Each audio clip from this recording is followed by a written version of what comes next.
Sampai saat ini, ya sekarang dengan adanya program Mantri Jalan kan. Mantri Jalan.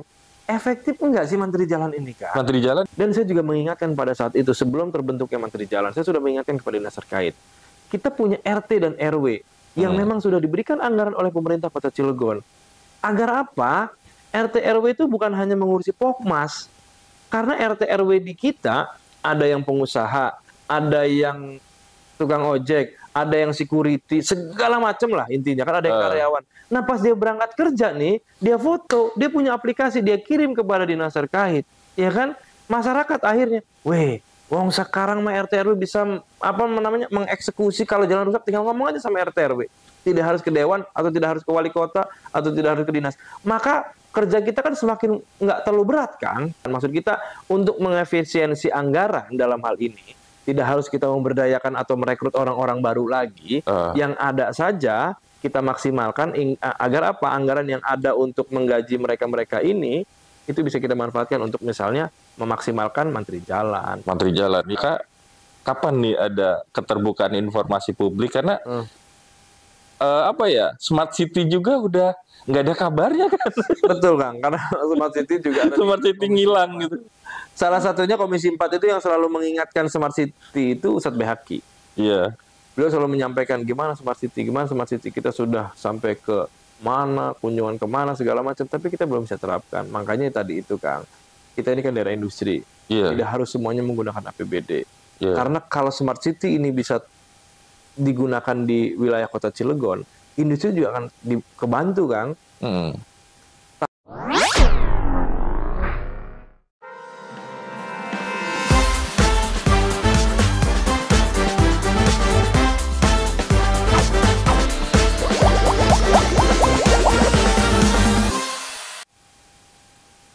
Assalamualaikum warahmatullahi wabarakatuh.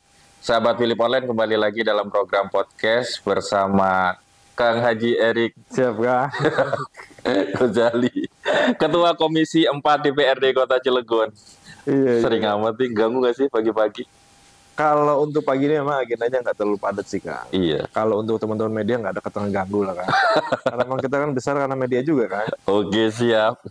Jangan bosan-bosan ya sahabat Philip kalau kita sering ngobrol nih. Keberapa kali ya? Keempat atau ketiga? Kita udah keberapa? Pertama yang di Metro, ya kan? Kedua kita di Taman Cilegon. Ketiga lah sih. Ketiga. Iya. Ketiga. Berarti emang nih Pak Dewan deket juga sama teman-teman wartawan. Alhamdulillah, beberapa hari yang lalu juga sama beberapa media juga, podcast juga sama. Oke, siap. Nah, kita pengen ngobrol nih. 5 tahun sudah berjalan untuk periode saat ini. Betul. Dan akan berganti dengan Dewan yang baru. Dan Alhamdulillah, Kang Haji Erik ini masih tetap bertahan. Alhamdulillah, satu-satunya di Dapil 2 nih, Kang. Nah ini masih bisa bertahan. Apakah masih di Komisi 4 atau naik? Itu tinggal nanti kebijakan dari partai lah. Itu kan kita tinggal nunggu nanti. Ya, kita sih berharap semoga ada yang lebih baik lah. Amin. Kang, ini kan di Komisi 4 setelah 5 tahun menjalani. Tentu banyak hal yang permasalahan terus kemudian itu dijadikan sebagai bahasan atau kinerja ya. Betul. Gitu. Apa aja sih Kang yang mungkin dalam 4 tahun itu yang menjadi benar-benar jadi pembahasan yang sering terjadi, keluhan masyarakat kan bagaimanapun juga anggota dewan harus mau mendengarkan keluh kesah masyarakat. Gitu. Betul, karena memang sebetulnya gini Kang Pram ya. Waktu itu kita di Komisi 4 2019-2024 sebelum dipecahnya Dinas Pariwisata, itu kan masih sebelum dipecah Dinas Pariwisata itu kan masih gabung di Komisi 4. 2021 kalau nggak salah pada saat itu dipecah lah, ya kan, masuk ke Dinas Pendidikan sama Dinas Pemuda dan Olahraga. Pada saat lagi zaman kencang-kencangnya COVID, ya kan, tempat hiburan kan masih marak tuh. Nah, boleh di-cross-check di beberapa media juga termasuk teman-teman yang lain. Komisi 4 salah satunya yang merekomendasikan untuk tempat hiburan pada saat itu untuk ditutup. Dan alhamdulillah bisa selesai pada zaman masa Wali Kota Pak Edi, ya kan? Selesai itu ada penutupan dan penertiban ABCD segala macam sampai saat ini. Ya kan, walaupun kita lihat, kita tahu juga mungkin masyarakat termasuk kemarin kita lihat dari statusnya Kang Pram begitu kan di Facebook terkait masalah tempat hiburan begitu kan. Ya alhamdulillah saat ini memang posisinya ada di Komisi 2. kita sukses pada saat itu bisa bukan menutup ya, maksudnya menyetop tempat hiburan. Karena pada saat itu kondisi COVID juga kondisi kan? COVID juga, dan keduanya memang banyak tuntutan dari masyarakat sebetulnya kan untuk ditutup di tempat hiburan. Alhamdulillah pada saat itu memang rekomendasi kita dipimpin oleh Ketua DPRD pada saat itu Pak Endang Effendi juga hadir rapat pada saat itu. Kita memberikan rekomendasi kepada Wali Kota dan bisa ditutup tempat hiburan di seluruh wilayah Kota Cilegon. Kesatu itu alhamdulillah keberhasilan kita Komisi 4.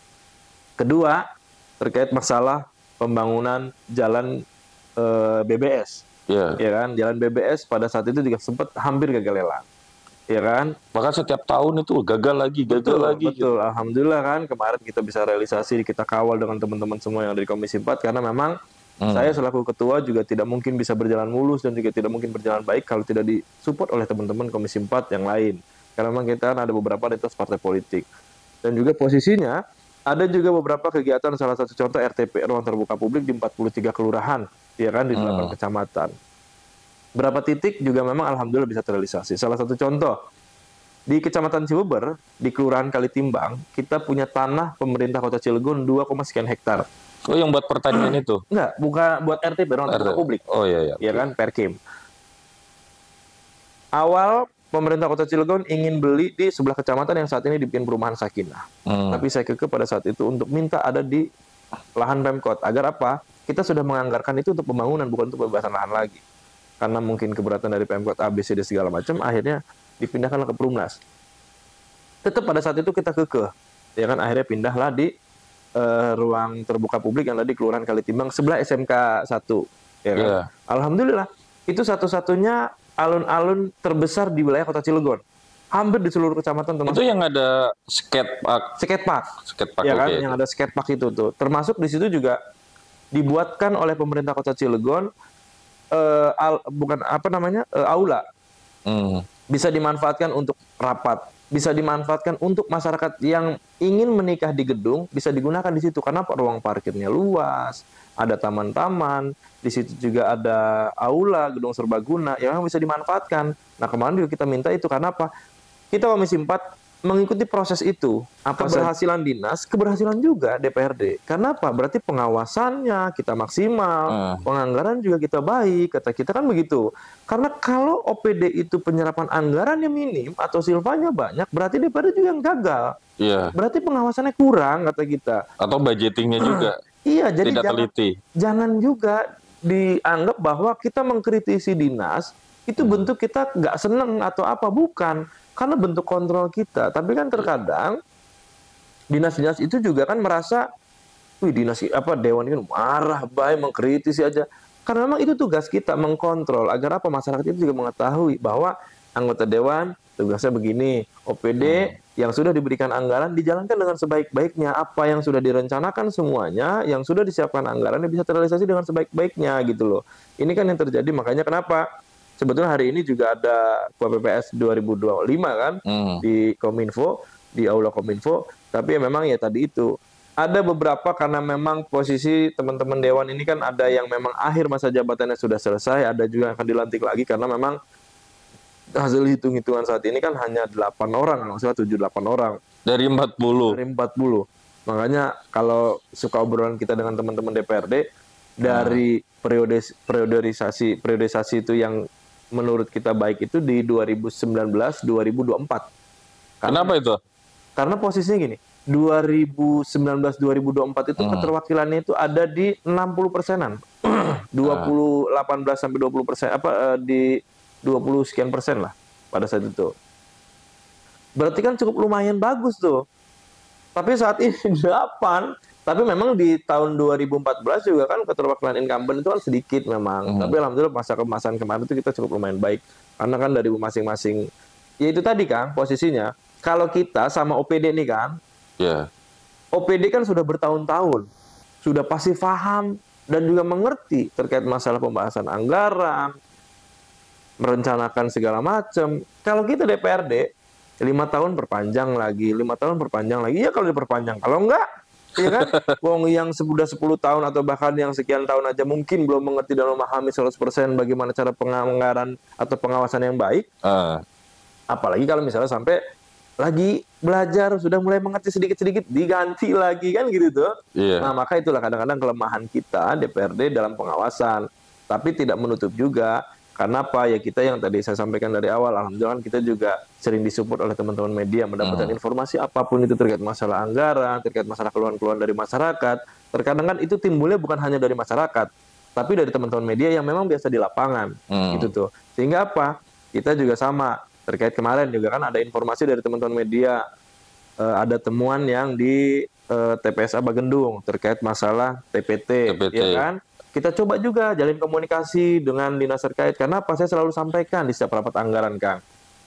Kita mitra.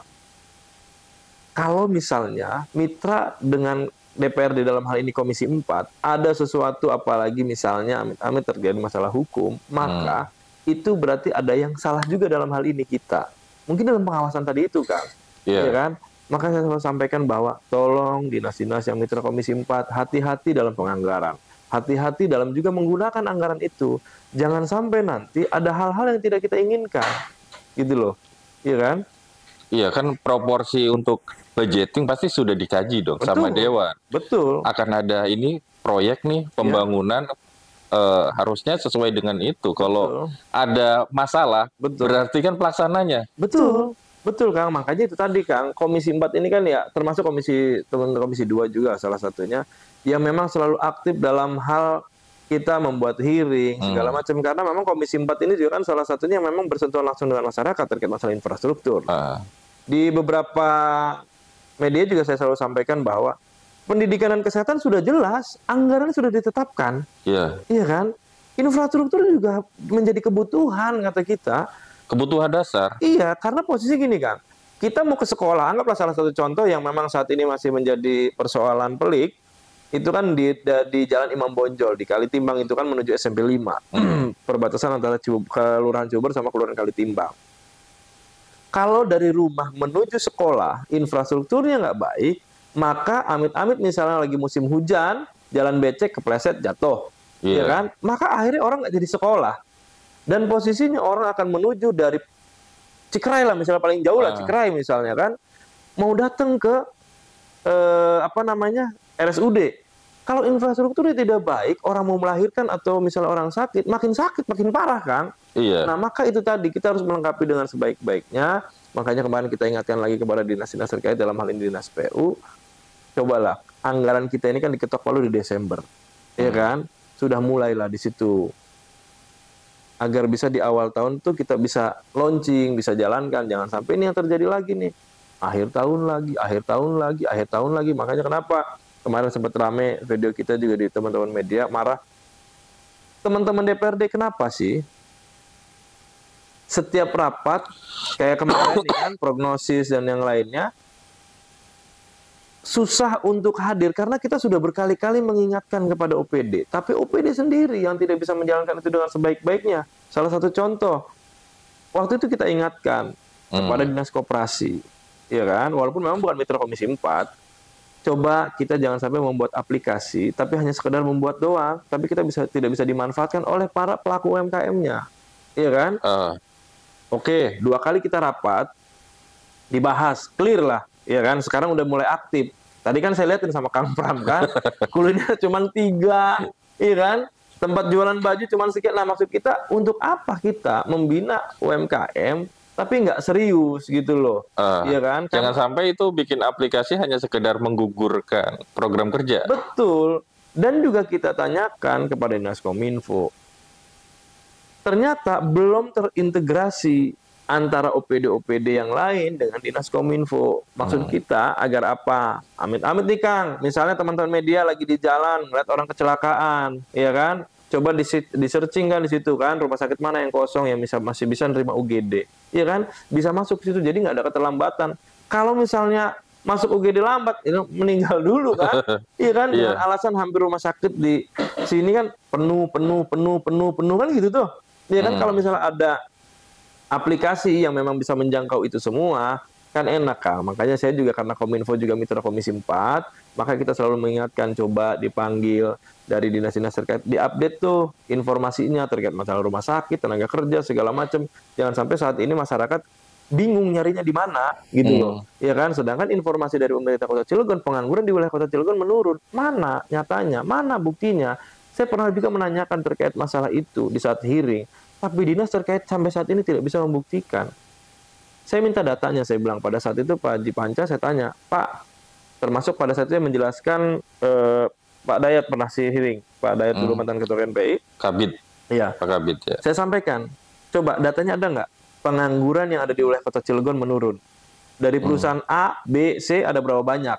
Saya bilang begitu kan, masyarakat Kota Cilegon berapa, masyarakat dari luar berapa, jumlah penduduk masyarakat Kota Cilegon berapa. Maka kelihatan nanti kan, itu nggak punya kita datanya kan.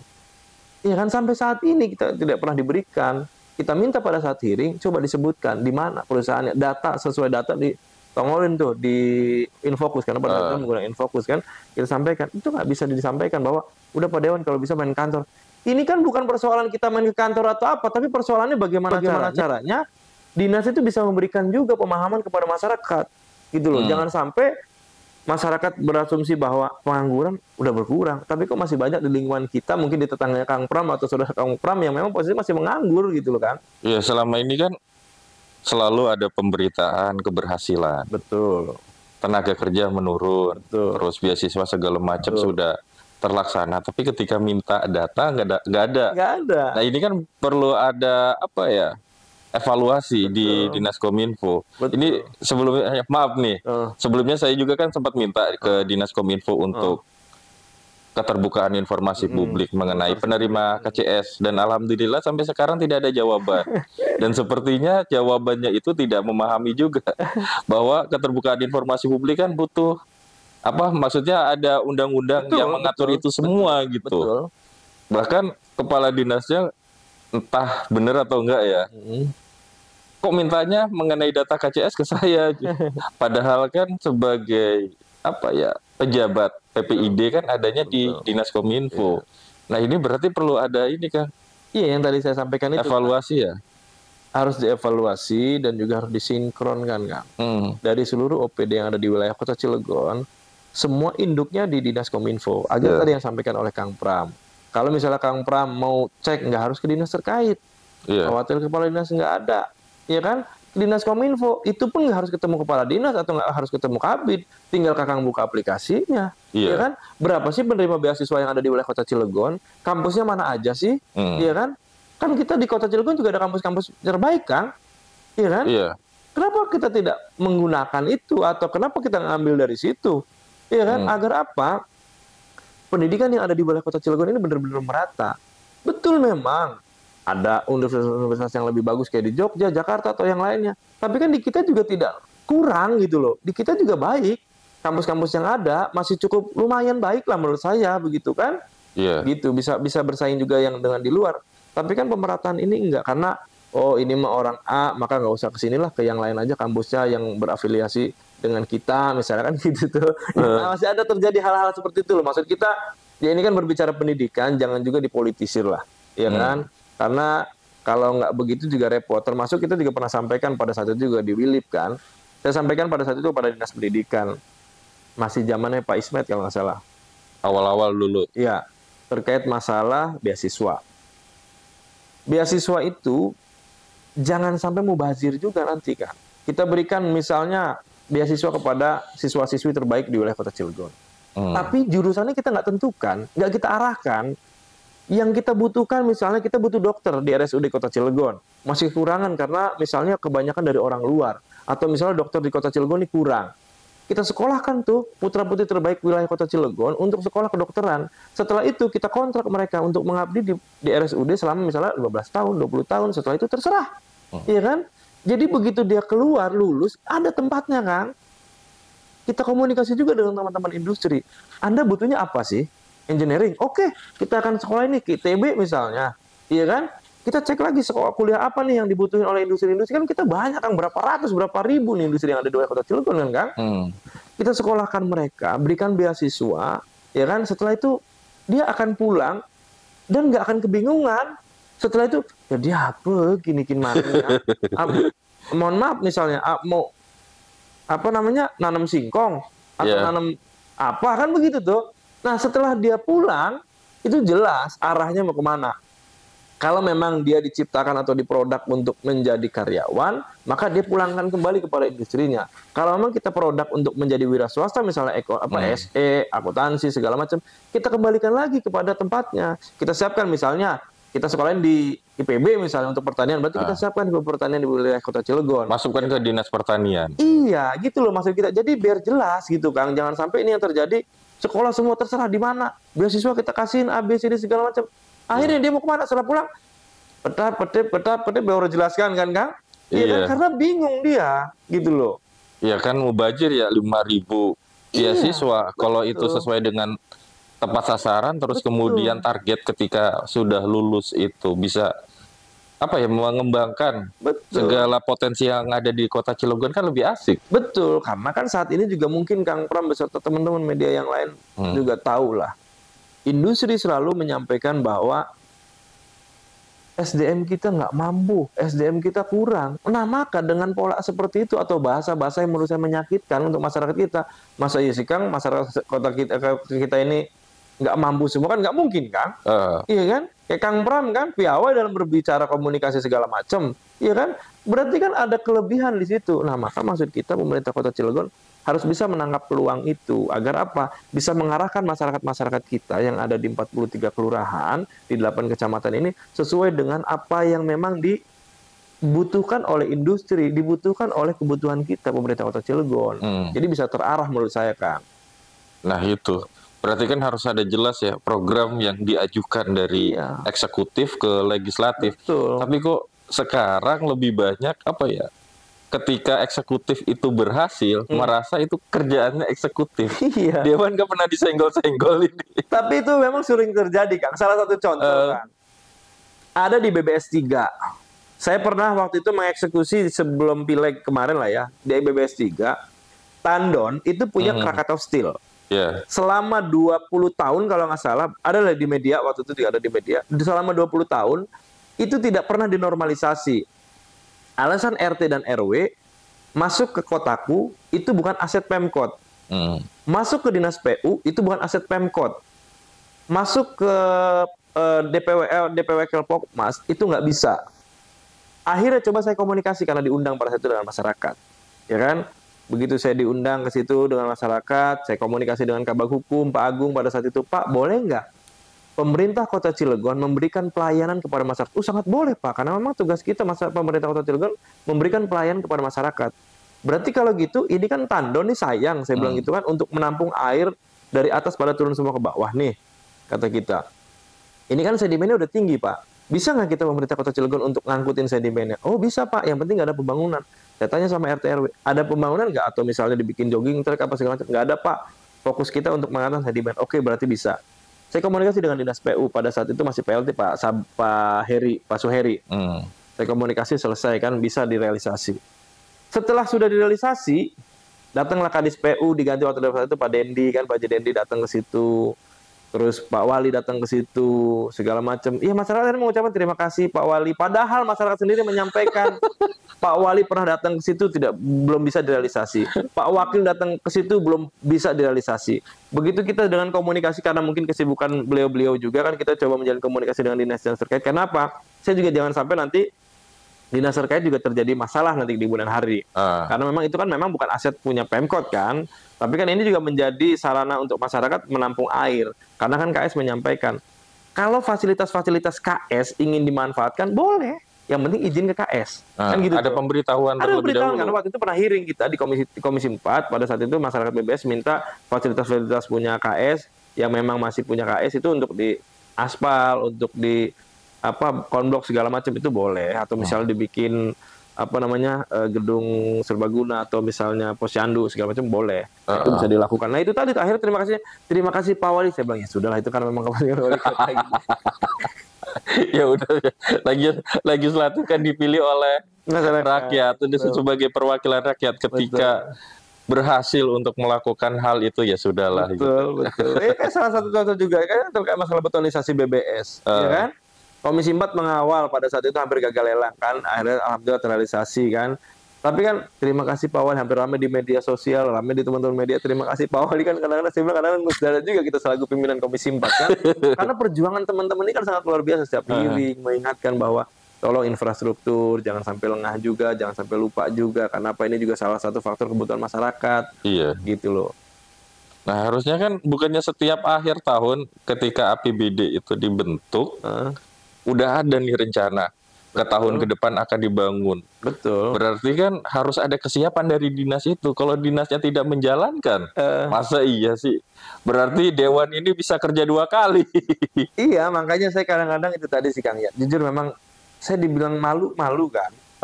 Kenapa saya bilang begitu? Karena posisinya hampir 3-4 bulan sekali kita selalu undang dinas terkait. Yang memang jadi persoalan apa? Misalnya lagi rame dibahas oleh teman-teman media terkait masalah infrastruktur, kita panggil dinas PU, kita ingatkan lagi. Karena PU Perkim itu salah satu OPD yang memang biasa sering kita panggil, termasuk dengan dinas Disperindak. Disperindak kan terkait masalah pasar, Kang. Ini kan jadi persoalan kredit juga, Kang. Yang memang sebetulnya bisa diselesaikan kalau memang dalam hal ini ada keseriusan juga dari Asdanya. Tinggal dipanggil lintas OPD. Di situ kan dibutuhkan Satpol PP. Ada dinas perindaknya, ada dishubnya, ada PU-nya, ada LH-nya. Tinggal disatukan di situ, dibuat satgas seperti COVID kemarin.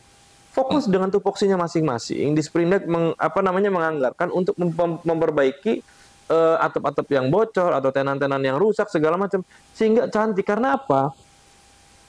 Pasar Kerangot ini salah satu barometer harga nasional, Kang. Iya kan? Nah, maka ini kan pasar yang besar loh, banyak bantuan dari APBD, APBN loh, kan. Tapi kok nggak ada perubahan sih? Gitu-gitu aja. Kan itu tadi. Kenapa? Saya juga berharap kepada dinas-dinas terkaitnya lebih serius. Maka saya kemarin terakhir menyampaikan, ingat kita sudah masuk di tahun politik. Saya tidak mau mitra-mitra Komisi 4 itu menjadi bulan-bulanan oleh teman-teman yang akan mencalonkan nanti. Saya bilang begitu. Karena apa? PU ada di kita, infrastruktur kayak gimana Kang jadi pembahasannya? Iya kan?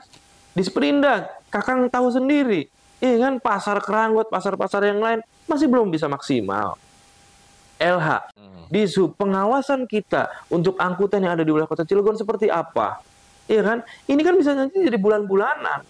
Secara tidak langsung, kalau mereka jadi bulan-bulanan oleh teman-teman yang akan mencalonkan diri, ini kan juga beban juga untuk kita. Karena selaku pengawas juga kan kita. Iya kan? Berarti kan pengawasan kita juga, walaupun menurut saya secara pribadi dan kawan-kawan sudah efektif dan sudah maksimal, karena kan tetap kan kita hanya bisa mengingatkan, ya kan? Terkait yang menjalankan dan yang lain itu kan ada di OPD terkait, Kang. Saya sampaikan juga pada saat rapat prognosis kemarin. Saya sampaikan di situ ada sekda, ada Pak Wakil dan Pak Wali, kalau nggak salah pada situ ketua DPRD. DPRD itu nggak bisa mutasi kepala dinas. DPRD itu nggak bisa mutasi lurah camat, saya bilang begitu kan? Yang bisa memutasi itu wali kota. Kita hanya bisa menyampaikan. Tapi kalau misalnya tidak ada komitmen yang jelas dari wali kota, kalau OPD tidak bisa kerja, ganti atau mengundurkan diri. Saya bilang begitu. Jangan sampai ini posisinya didiemin, aja udah tahu nggak bisa kerja, didiemin. Kita ngambil lagi yang asal-asalan gitu loh. Akhirnya nggak selesai-selesai. Nggak bisa selesai-selesai. Saya kira kan ketika eksekutif itu mengajukan program kerja, terus kemudian dibahas di dewan dan disahkan menjadi APBD ya. APBD kan tinggal jalan doang. Betul. Sesimpel itu sih saya berpikirnya sebagai masyarakat, tapi ternyata realitanya kan enggak ya. Iya. Karena ini pengen curhat juga nih, ketika saya main ke rumahnya Bos Wilip, hampir sakit pinggang. Ajur muk-muk nggak lagi di Jalan Lingkar Selatan. Iya. Jalan Babian. Betul. Hampir beberapa titik lah, Kak. Sampai saat ini, ya sekarang dengan adanya program Mantri Jalan, Kak. Mantri Jalan. Efektif enggak sih Mantri Jalan ini, Kak? Mantri Jalan di Purwakarta ada nggak sih? Iya, makanya kan gini posisinya. Kan Mantri Jalan ini sudah launching nih, Kak. Harusnya dia juga sudah melihat mana sih titik-titik yang memang menjadi harus diperbaiki atau dirawat. Karena kan memang Mantri Jalan tidak bisa harus membangun satu jalan kan, hanya perawatan-perawatan kecil lah ya. Kan itu kan bisa dilakukan, tapi kan nggak bisa. Dan saya juga mengingatkan pada saat itu, sebelum terbentuknya Mantri Jalan, saya sudah mengingatkan kepada dinas terkait. Kita punya RT dan RW yang memang sudah diberikan anggaran oleh pemerintah Kota Cilegon. Agar apa? RT RW itu bukan hanya mengurusi Pokmas. Karena RT RW di kita ada yang pengusaha, ada yang tukang ojek, ada yang security, segala macam lah intinya kan, ada yang karyawan. Nah pas dia berangkat kerja nih, dia foto, dia punya aplikasi, dia kirim kepada dinas terkait, ya kan? Masyarakat akhirnya, weh, wong sekarang mah RT RW bisa mengeksekusi kalau jalan rusak, tinggal ngomong aja sama RT RW. Tidak harus ke dewan, atau tidak harus ke wali kota, atau tidak harus ke dinas. Maka kerja kita kan semakin nggak terlalu berat kan? Iya kan, tidak harus adu ke kelurahan, ini dan itu segala macam. Pak RW tolong sih Pak, bukan hanya ngurusin RT RW, ngurusin orang cerai, ngurusin orang berantem, ngurusin maling segala macam. Tapi itu pun yang posisinya infrastruktur atau sampah misalnya yang berserakan, tinggal difoto, kirim ke dinas terkait, ada jerapah itu kan. Itu kan bisa dilakukan. Maksud kita untuk mengefisiensi anggaran dalam hal ini, tidak harus kita memberdayakan atau merekrut orang-orang baru lagi. Yang ada saja kita maksimalkan agar apa, anggaran yang ada untuk menggaji mereka-mereka ini itu bisa kita manfaatkan untuk misalnya memaksimalkan mantri jalan. Mantri jalan, ya. Berarti kan perlu ada sistem informasi yang terintegrasi. Betul. Sehingga dari dinas-dinas, dari PPID nih, dari Kominfo, bisa langsung ke masyarakat sampai RT RW. Ketika ada masalah kan tinggal foto. Betul. Jangan sampai ya ngurusin pelayanan, contoh nih, mau bikin UHC, ya sih 1 hari jadi. Tapi kan yang ngurusnya ini mau capek nggak, mulai ngambil surat dari dari RT, terus kemudian surat keterangan tidak mampu di kelurahan kecamatan, ke dinas sosial, terus kemudian ke BPJS kan. Ini butuh tenaga, kasihan gitu kalau orang Suralaya mau ngurus BPJS. Ini salah satunya. Maka kapan nih ada keterbukaan informasi publik, karena Smart City juga udah nggak ada kabarnya kan. Betul Kang, karena Smart City juga ada Smart City ngilang gitu. Salah satunya Komisi 4 itu yang selalu mengingatkan Smart City itu Ustadz Behaki. Iya. Beliau selalu menyampaikan gimana Smart City, kita sudah sampai ke mana, kunjungan kemana, segala macam, tapi kita belum bisa terapkan. Makanya tadi itu Kang, kita ini kan daerah industri, tidak harus semuanya menggunakan APBD. Karena kalau Smart City ini bisa digunakan di wilayah kota Cilegon, industri juga akan kebantu Kang. Tapi ini juga kita harus sampaikan juga kepada masyarakat. Dalam hal ini edukasinya harus disampaikan melalui kelurahan kecamatan. Smart City itu bukan hanya sekedar wifi gratis, ya kan? Ya, jadul banget kalau masih berpikiran itu. Aplikasi apa, bukan hanya itu. Kita dipermudah di saat kita mau membutuhkan makanan, kayak sekarang aplikasi kayak Gojek misalnya, ya kan? Kita gampang. Kita membutuhkan transportasi umum kemana segala macam, kita mudah, dan transportasinya sudah baik, ya kan? Sahabat Willy Online, ini menarik nih obrolan sama Ketua Komisi 4 Kang Haji Erik. Dinamika politik ternyata mempengaruhi juga untuk pembangunan di Kota Cilegon. Betul, ya. Ada eksekutif dan legislatif. Nah ini kalau tidak sinkron maka pembangunan juga tidak akan berjalan. Tapi kalau keduanya mampu membangun koordinasi dengan baik, maka pembangunan di Kota Cilegon pun akan baik ya. Pembangunan infrastruktur, terus industri, perdagangan, lingkungan hidup, itu yang kemudian menjadi konsen di Komisi 4 ya Kang. Betul, Kang. Nah, harapan mungkin Kang, karena akan berganti, tentu saja nanti di Komisi 4 orangnya akan berganti lagi. Betul. Apakah akan tetap program yang ada di Komisi 4 sekarang bisa dijalankan untuk anggota Dewan yang baru yang nanti memasuki ke Komisi 4? Saya berharap sih harus memang dilanjutkan, Kang. Karena posisinya begini, kita ini kan Komisi 4 ini kan salah satu komisi yang memang sangat luar biasa bersentuhan langsung dengan masyarakat. Saya pernah ngobrol dengan beberapa teman-teman di DPRD, termasuk juga dengan calon-calon wali kota, karena kan kebetulan hampir semua kan juga kan kita sama-sama tahu, sama-sama kenal ya kan ya. Memang diuntungkan nanti kan, wali kota 2025 ini. Satu, anggota DPRD baru, kan, otomatis dia harus belajar banyak terkait masalah controlling kita dan yang lainnya. Hanya tersisa 8. Saya berharap kemarin Bu Haji Uyun masih tetap di DPRD karena beliau kan sangat piawai terkait masalah akuntansi. Ya kan, ternyata beliau harus mencalonkan diri sebagai wakil wali kota. Maka ya saya bilang ya tinggal Haji Rahmat, saya Fatur Rohmi beserta beberapa Andi Kurniadi dan juga teman-teman yang lain lah ya, incumbent. Yang memang ya itu tadi, saya berharap agar bisa lebih maksimal terkait masalah pengawasan. Mereka teman-teman yang baru nanti bisa mau banyak belajar terkait masalah pemerintahan atau terkait masalah anggaran, karena posisinya yang tadi saya sampaikan di awal sama Kakang. Belum tentu anggota DPRD yang sudah 2 periode, 3 periode, 4 periode, atau berapapun periodisasinya memahami dan mengerti 100% terkait masalah budgeting atau terkait masalah anggaran yang lainnya. Makanya ya saya berharap agar teman-teman ini bisa mau, jangan sampai nanti marwah DPRD ini makin berkurang dan melemah. Gitu loh. Karena itu tadi, yang dienakan apa? Ya satu, mungkin kritisnya nggak mungkin terlalu kritis, karena beberapa kan masih orang yang baru, yang notabene kita lihat hampir sekian persen orang yang mencalonkan diri ini basicnya sebagai pengusaha. Ya usianya kan? Masih muda juga. Masih muda-muda, dan posisinya bukan orang yang lahir dari aktivis. Ya kan? Kalau aktivis kan sudah biasa berorasi, sudah biasa mengkoreksi segala macam, ya kan? Nah, makanya hanya beberapa bagian saja orang-orang seperti itu. Mudah-mudahan kita semua bisa mewarnai DPRD ke depan, khususnya di Komisi 4 dan Komisi 2, karena memang yang salah satu crowded itu di Komisi 2, Komisi 4. Karena Komisi 2 kan terkait masalah pendidikan, kesehatan. Ya kan? Komisi 4 infrastruktur. Kalau Komisi 3 kan terkait masalah pendapatan. Komisi 1 terkait masalah pemerintahan. Ya tinggal komunikasi saja dengan lurah, camat, dan beserta OPD-OPD yang lain. Ya kan? Nah, makanya saya berharap agar bisa lebih maksimal nanti ke depan. Karena saya pun salah satu yang melanjutkan kembali, maka ya mudah-mudahan ada rezeki yang lebih daripada Komisi 4, begitu kan. Amin. Walaupun memang masih bisa di komisi, ya mudah-mudahan saya pun bisa lebih efektif. Karena apa? Saya pernah merasakan di Komisi 2, saya pernah merasakan di Komisi 3, saya pernah merasakan di Komisi 4. Karena kebetulan Komisi 4 ini kan komisi baru. Kan gitu tuh. Dan alhamdulillah saya bisa langsung mencicipi pertama. Dan kita bisa membuat gebrakan-gebrakan pengawalan kita, pengawasan kita kepada dinas-dinas terkait. Menurut saya maksimal dan alhamdulillah efektif, begitu kan. Sehingga ya Komisi 4 salah satunya ya banyak juga kan diundang oleh teman-teman media, diajak diskusi segala macam, dan itu ya berarti kan ya alhamdulillah gitu loh, isu-isu yang kita bisa tangkap dari teman-teman media kita bisa langsung kita kawal, dieksekusi dengan sebaik-baiknya. Oke, siap. Wah, banyak banget ya ternyata Komisi 4 itu strategis banget dalam hal pembangunan. Betul. Di pemerintahan Kota Cilegon terakhir. Statement closing. Waktu ternyata ini udah lama banget, ternyata gak kerasa. Ya itu tadi lah kan, karena memang kita sudah biasa ngobrol, jadi anak kayak ngobrol biasa kan dari tadi juga.